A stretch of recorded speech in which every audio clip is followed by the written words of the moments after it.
Oh,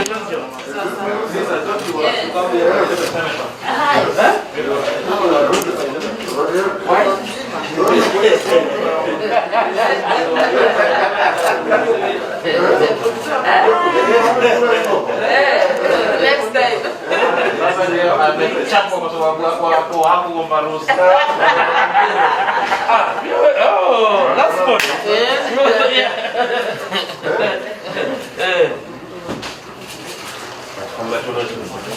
Thank you. Congrats.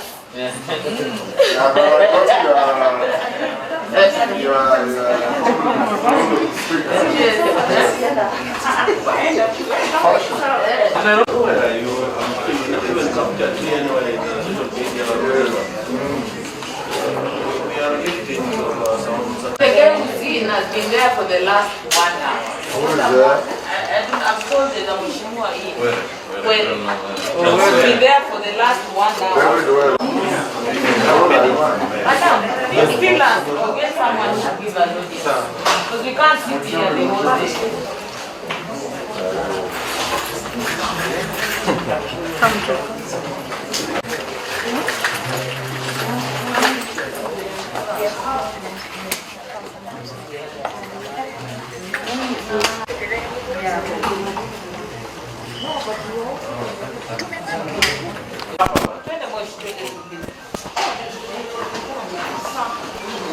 No, they cannot come out of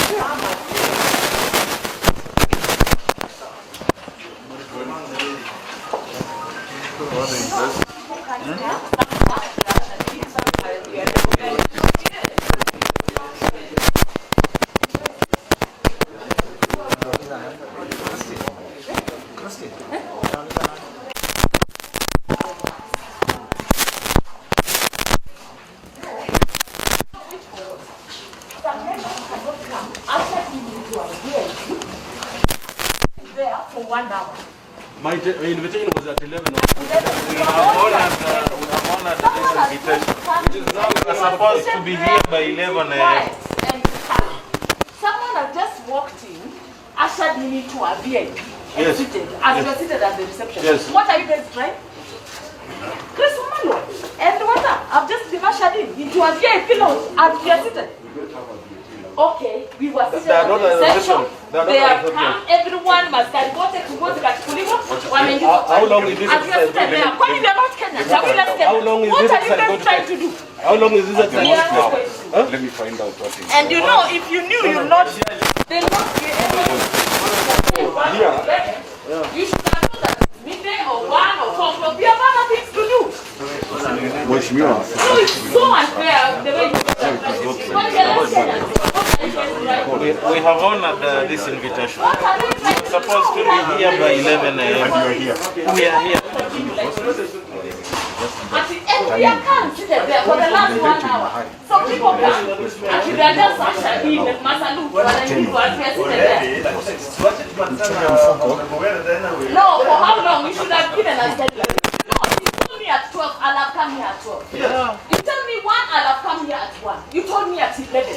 So if you knew you are taking an hour or 2 for each other, remember, you should have calculated, give me my day. Yes. I've stopped doing what I'm doing to just come here because I don't understand. In fact, I've not even gone to that place. I just saw it on TV. My name being read, I decided to come. As a responsible citizen, you appreciate that you live up there by someone here communicating. So when This invitation, it has costed us money to come here. And then you are keeping another section. so when the chairman, who can we see? We want someone to attend to us. But we are standing at the reception, and even at the reception, we are still standing, we are not here. And by the way, COVID the protocol does not allow us to sit the way we are seated. And there is particularly what to because no one knows a man. No, but it's so unfair. You know how you are being treated there, it is so unfair. Because the client is in charge of this. So for you guys, you do it. So how long? We need to know. You should have just told us when we come.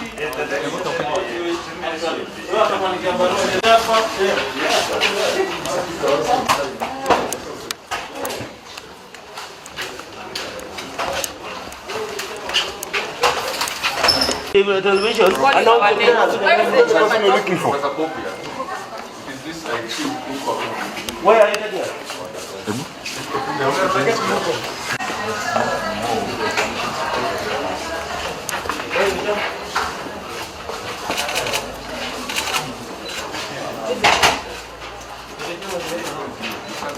Obviously, in charge of cohesion, then we are in a big problem.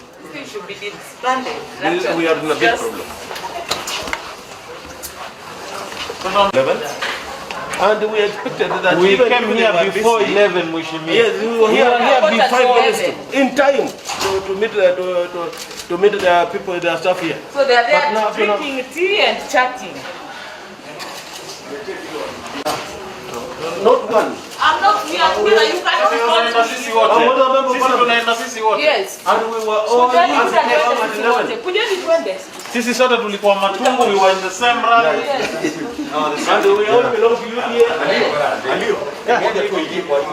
People, I just want to give a short brief of my visit here. I was summoned by Ncic in a general letter which has no content. The letter had no content because it just quoted the powers of the Commission as per Act number 27 and 29, which explains power. So I've dismissed the summon in totality because there were no facts. I've even challenged them to bring facts, the allegations, because in their introductory, they said they summoned me out of reports from social media, reports from newsrooms, which did not have facts. So I've advised them to invite me again with a detailed letter putting allegations, because if there are no allegations put in writing, then it was a waste of time. So there's nothing which I've defended here today. The visit here, I was being told it is an inquiry. So what I was expecting, I was even expecting a panel of even commissioners, but it was just an inquiry headed by the investigator, Mr. Kello. So I've advised them to call me again when they have allegations and facts which are supporting the same. Thank you. Unless there's any question. Did you record a statement? Here. Yes. Where? No, I could have not recorded a statement because their letter was general. It had no facts. And if you can even remember the press address by the chairman, it was also uncalled for. I would advise the commission to do the following in this case. Constitution or act are read concurrently. I was a partisan or a superagent at Nyapora Primary School in Matungu. So I was assigned as a superagent, partisan agent by my party ODM.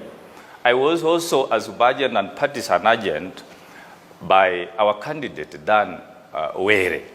So being in Nyapolo, they are all being in Matungu, I was on duty. So I would request them to read several acts.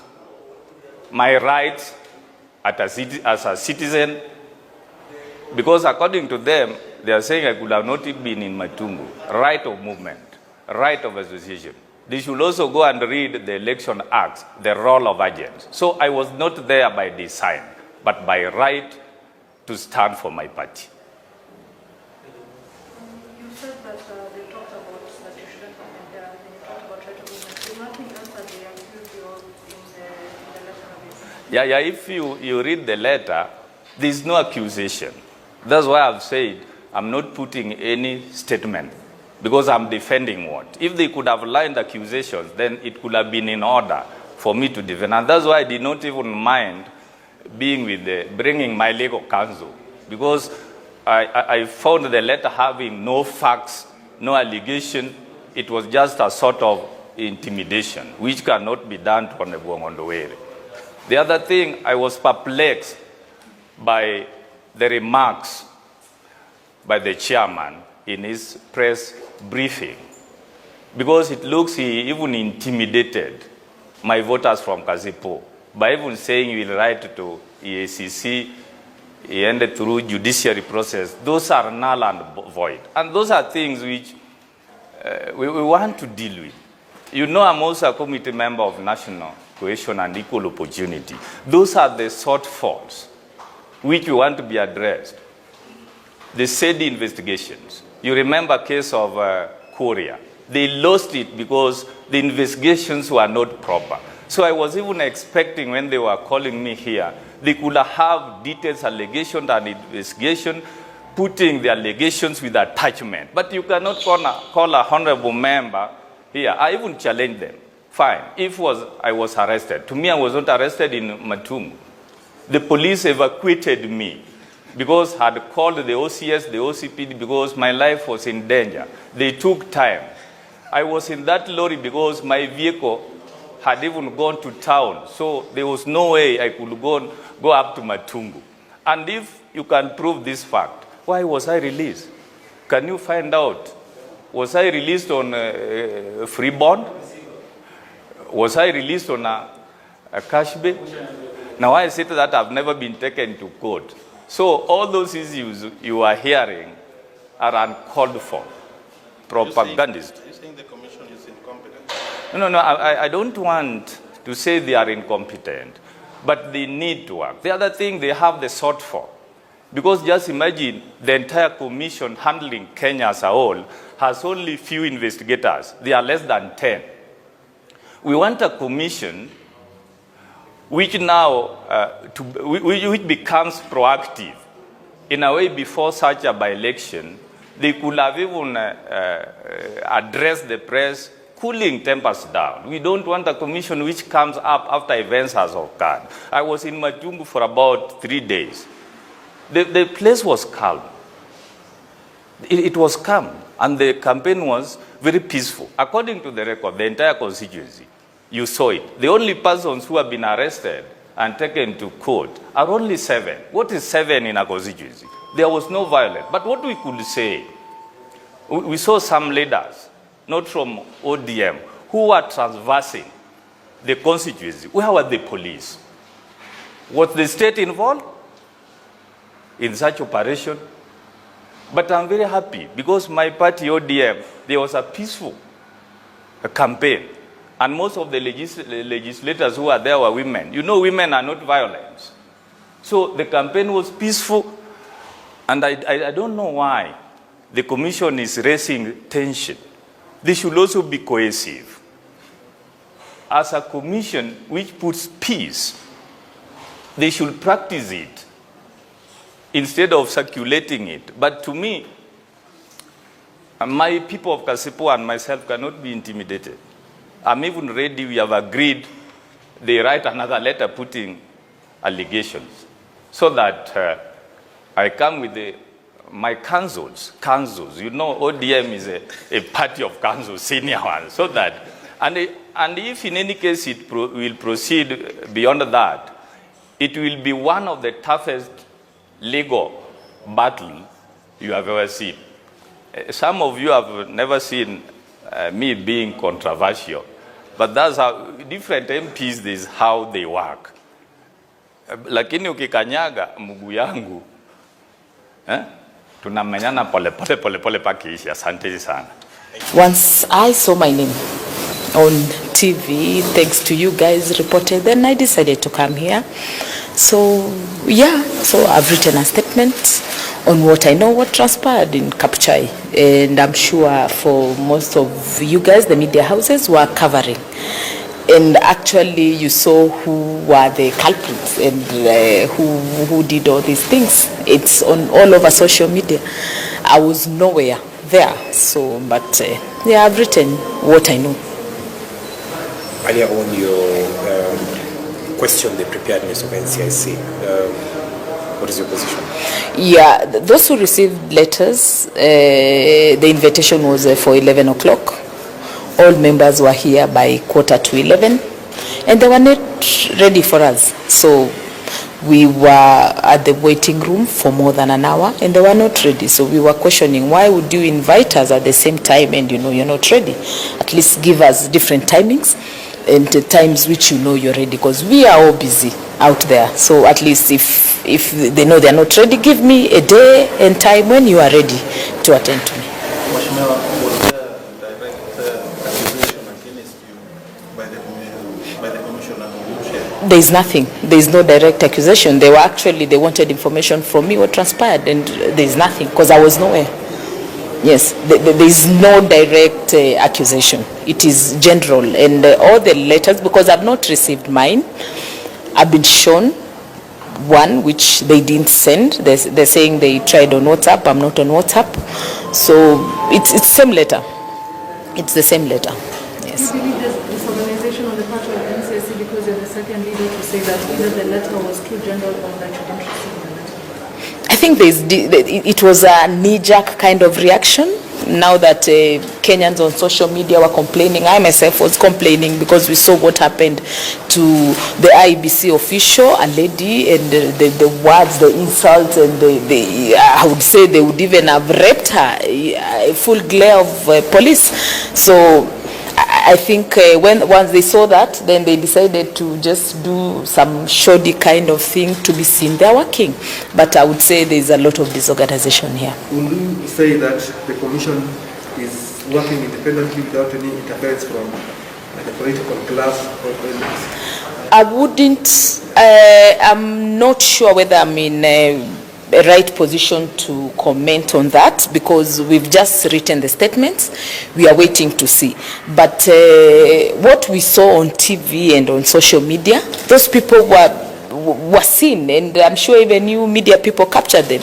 And I've not seen them before court or before this commission. So I'm yet to see, because I don't know who else has been invited. So I'm yet to see what they're doing. Maybe after a week or so, when they've called everyone, then we'll be able to tell whether they are fair or not. But from the start, from the organization now, they are not organized at all. Were you able to meet the commissioner? No, I didn't meet any commissioner. I think investigative officer from DCI, some DCI officers seconded here to the commission. There was no commissioner. So do you deny being anywhere near Matungu or Kabuchai? I was not there, and as I told you, media, you covered it, and you didn't cover me anywhere. What is this that you wrote that you know? Pardon? Say you wrote what you know. What do you know? No, we just saw people, the people who are walking around with guns, just the way you've seen them on social media. That's what I've written. Yes. I was actually a victim myself. I was hit by a stone on my head. So that's what I wrote. But you were not there, you said? No, I was in Kapchai. Okay. Yes. What I'm saying, I was not involved on all that. Yeah, and I didn't have guns. I can't afford to have guns. I'm as peaceful as you can see me. Yes. So let's wait and see what they're up to. Thank you. Thank you. By NCIC and taken through a raft of questions. Initially, they wanted me to say what I saw and witnessed. But now when it came to the real writing of the statement, they judged me to be like I was summoned here and that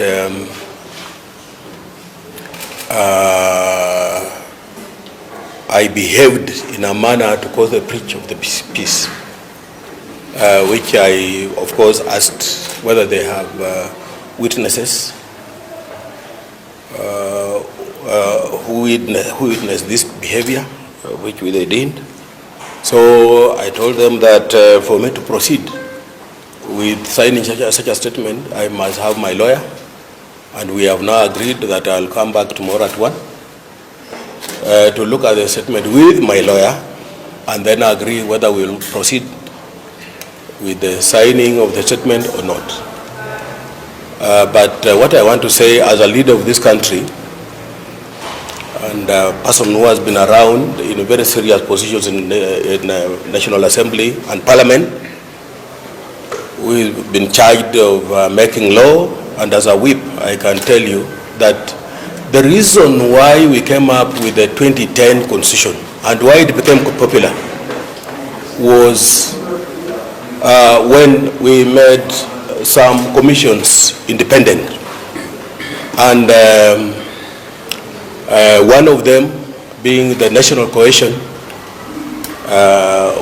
which have been summoned, of course, National Cohesion and the Integration Commission, IG, that means Inspector of Police, DCI, ESCC, and many other commissions.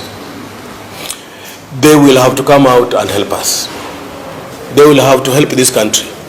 Otherwise, this country is going to the deep end of the pool. Because on the ground in Matungu, we had DCI, we had the Inspector General, of course, represented. We had NCIC, but they have decided to act on wrong people. They have decided to act on wrong people. Let me take two examples. Rashid, I agree, he may not have done the right thing, but he left the presiding officer in the polling station. Senator Malala took away the presiding officer plus the ballot paper, plus the ballot box, and pulled her, harassed her 100 meters away from the polling station. Today, Rashid is in court. Malala is offering himself as if they don't know where Malala lives. May God protect this country. We are seeing a situation where I don't know whether this is what I was being told about deep state. If it's deep state, then it is not that deep. It's too shallow. That whatever that is being done is being seen clearly, even from the normal wananchi, that there is a clear element of favorism, biased. I mean, why would you summon people who are keeping peace like Washiari and the rest of us who are in UDA? Why? Why would you summon? And use the word summon. Summon and invitation is different. They need to go back to their dictionaries. Therefore, I'm still coming back here tomorrow. I've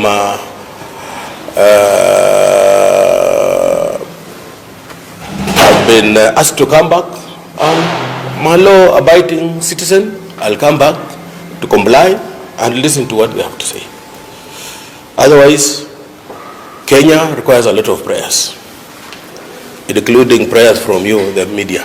Are you saying that the commission is being used by certain forces? Because you said but to an extent, the way we have been invited, and I will tell you for free. I was here at 11, and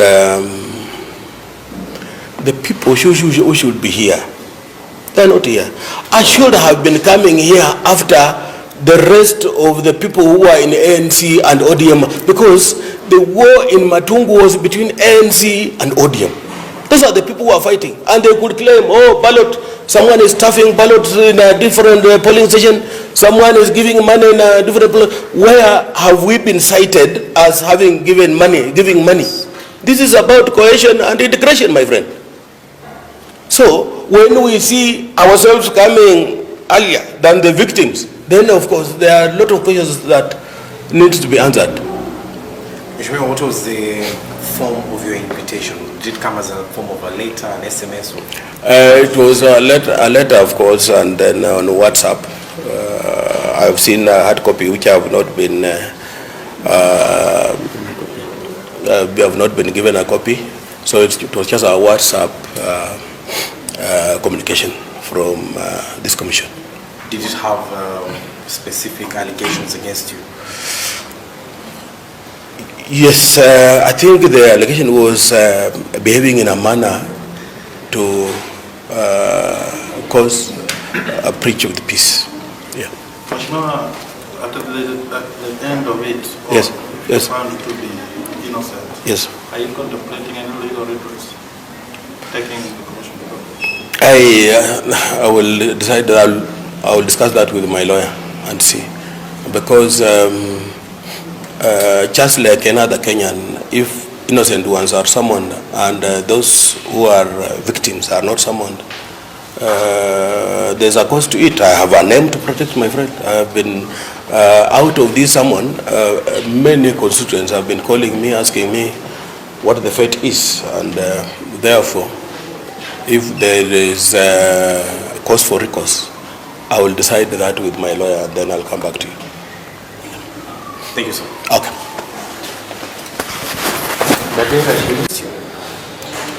Actually, mwanzo mimi nataka niseme kuja kwangu hapa ni kwa sababu mimi am a responsible citizen. Na Waswahili wanasema mtu hakatai mwito. Jana asubuhi kuna mfanyikazi wa commission hapa kwa jina Akelo alinipigia simu na akaniambia ananitumia barua kwa kupitia WhatsApp.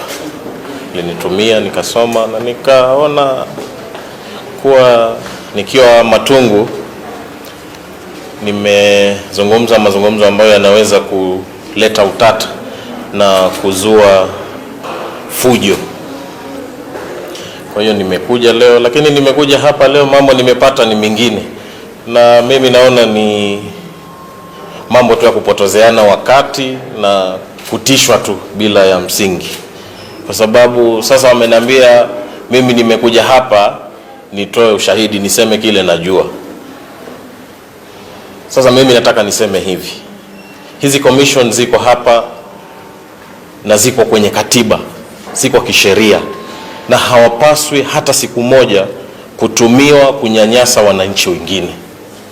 Kwa sababu yule chairman alichosema juzi, kwa hakika mimi binafsi ameharibu jina langu katika jamii.